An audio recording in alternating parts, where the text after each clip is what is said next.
All right, so in this video we have the Nike CruzrOne. This is a new model that honestly just sort of came out of nowhere. I got an email from Nike saying I had early access as a member, so I went ahead and bought a pair of them. So let's go ahead and show you guys my first impressions of the brand new CruzrOne.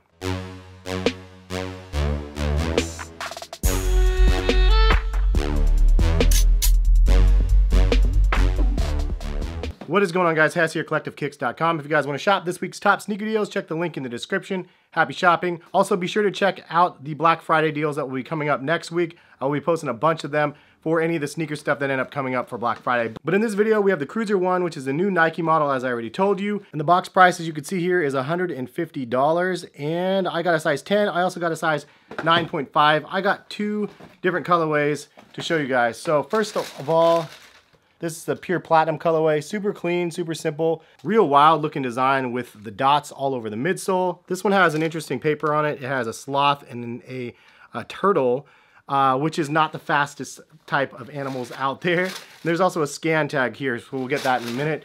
Let's show you guys the other one real quick. This is the Tinker Hatfield colorway. Check this out. This is kind of awesome. In the paper, they actually have Tinker Hatfield as well, instead of the sloth or the turtle. And here is the shoe. First impressions of this shoe is it's different. It's super bright and vibrant with this Tinker colorway. It's heavy, the midsole is super heavy. There's a lot of interesting little orbs all over the shoe on the midsole. The traction pattern on the bottom looks kind of interesting. It looks kind of rugged and nice. Then, I mean, look at the stack of React on the back here. This looks like the Nike version of the Adidas 9317, which was one of my favorite like casual models. But this one is a little bit different, and actually one that is probably more functional for most people out there, because this is kind of like a walking, jogging shoe, I guess. I guess from what the employee, and shout out to the employee that I ran into the Nike employee store that told me about these shoes. It sounds like these are made for people like Phil that are walking and stuff out there, not the most athletic runners, but just basically old people and people that are like slow. So this is like the CruzrOne, which is why you're cruising, you're not like running or anything like that. And because of that, I was like, dude, this is perfect for me. Like the casual dude, I don't run, but if I did, this is what I'd be running in, the Cruzrs. They're just super crazy, insanely comfortable on feet. As soon as you step in it, it's like the most React I've ever felt on the bottom of my feet. It's like the React version of the Air Max 720, but in like the best way possible because it's React. And let's go ahead and scan this over. I want to see what this is about before we get into the overview of the shoe. So it literally says scan here on the top and scan. Let's hope this takes us to somewhere other than Nike, because usually it just takes us to Nike. All right, here we have something finally. This is the first I've ever seen this. It says first access the prototype product, and then you can see it has the sloth, and it talks about the shoe a little bit here, as you could see. There is Tinker and there is Phil. And there's a little video. Hi everybody, this is Tinker Hatfield. I wanted to tell you a little story about a not so long ago conversation I had with Nike co-founder Phil Knight. I had heard that Phil had been walking up to 8 miles a day, so I commented on that. Well, it's a very simple conversation. I felt insulted that I was running, I'm running not very fast. In fact, I was running slowly, but I was still running. And that set me off. It's like, boom, this light bulb went off in my head. Just the proverbial, like, idea. I wanted to design a shoe that would work for Phil, but also for runners all over the world. So this is a shoe design for all those cruisers out there in the world. When Tinker says I designed a shoe for you, I don't know if it was by accident or on purpose, but he really did. I thought it was kind of a crazy idea at first, but found that I really liked the shoe. Feet are like fingerprints. Everybody's different. There needs to be a shoe for the slower runner, and that's me. It comes down in almost all shoes into weight and cushioning and comfort. This has got them all. It's a little softer. It's a little thicker. What do you think of that? This is much better. So that is it, man. That is a really cool video. I love the fact that they did this. And I like that they're actually utilizing the technology now. So now you can actually go buy your own. All you have to be is a Nike Plus member, which is free to be. So I will put a link in the description for you guys to buy a pair of these if you're interested, $150. Let's go ahead and show you guys the shoe, because this is actually, I haven't been this excited for a shoe that I didn't know about that was happening in a long time. And this is just one of those shoes where as soon as I got them, I was like, whoa, those are crazy. Then I hear a little bit more about the fact that it's a CruzrOne and it's made for like turtle type people like myself. And I'm like, whoa, this speaks to me on levels. And it's really just genius of Tinker to think of something like this type of a product for the other side of the consumers, which is, there's a lot of them out there. And so it's like an athletic shoe for the non-athletic type of people.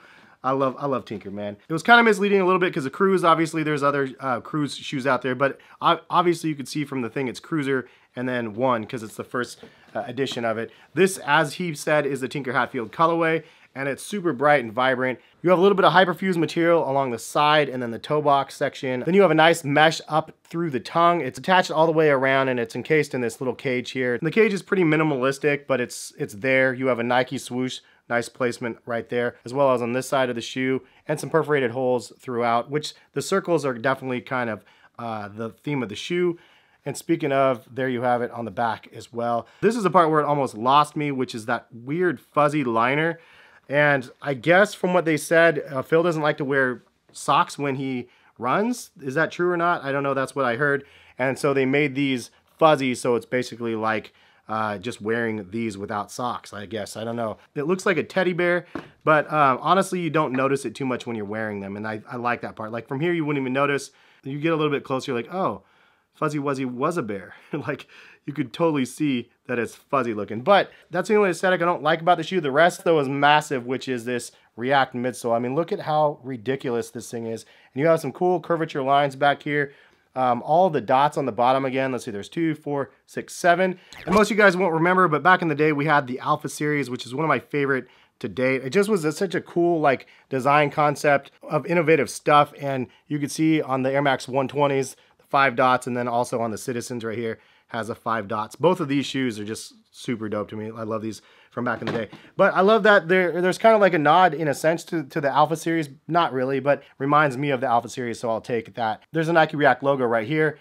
And man, just insane amount of React. It's so crazy comfortable when you put these on feet. And then you can see on the traction right here, it has like a little waffle pattern and a little bit of a cool like wave look through the shoe with the exposed React on the bottom.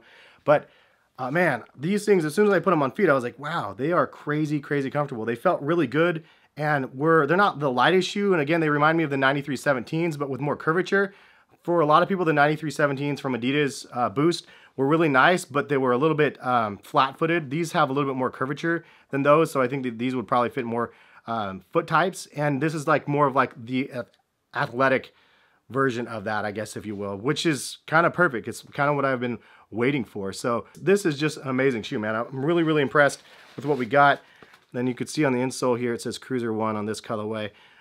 Also, I did get a second colorway because I saw these and I was like, oh, these ones are dope too. I couldn't decide which one, so I ended up buying both of them. But this is that platinum gray colorway and then the gray dots. A lot more toned down. And just more functional, I guess, if you don't want anything that's super crazy and going to call attention to your feet. But if you have a new Nike model that nobody's ever seen before, out in public walking around, it's kind of fun to have something flashy, and this Tinker colorway is perfect for that. But overall impressions on feet, honestly, I got a 9.5 and I got a 10. I have a little bit of a wider foot, and the 10 fits me better for more casual wear. If you like to have a snugger fit, go with a 9.5 and it will be just fine. But I went with a size 10 in the one that I'm going to be wearing, and I'm good with that. Overall though, on feet, these things are like a dream, man. They're just super nice, and I can't wait to wear these a bunch and then do like a month after wearing video for you guys. Instantly, as soon as I bought these, tried them on feet, in my head, it just explosions of like top 5 comfortable shoes of the year. It's that good. Like, it's super good. The only other downside, other than that weird fuzzy Wuzzy was a bear tongue, is the stability of the shoe is a little bit weird when you get them on feet, because when you rock back and forth left to right, it does feel a little bit unstable. I will say that if you wear your laces loose, that is a direct result of that. So if you tighten up your laces, it will increase the stability significantly, as you guys have left me comments in the comment section many a times, letting me know that. So I'm learning from you guys. Anyway, that is my overall impressions, first thoughts of this Nike CruzrOne. Tinker Hatfield, amazing work. Kudos to you for coming up with such a great looking shoe, and really comfortable shoe, and one that I'm really excited about. Again, super excited for a shoe that I didn't even know that was going to be releasing this year. Great way to finish off the year strong, and highly recommended from my side of the fence for those people that want a really comfortable shoe. Like, this is a shoe, instantly I think, okay, Disney World, yes, I absolutely can do that with this shoe. It's like the perfect style for that for me. Thank you guys for watching. That's pretty much the video. Leave some comments. Let me know if you've tried the CruzrOnes or not. What are your guys' thoughts and impressions of the shoe? Price point is a little bit high at $150 though, but it is what it is. I'm okay with it because it is, again, a comfortable shoe. And once you try it on, you're like, okay, it's worth that $150. But yeah, that's my thoughts. Leave your comments on your guys' thoughts. Have a great rest of the day and more sneaker videos very soon. Peace, guys.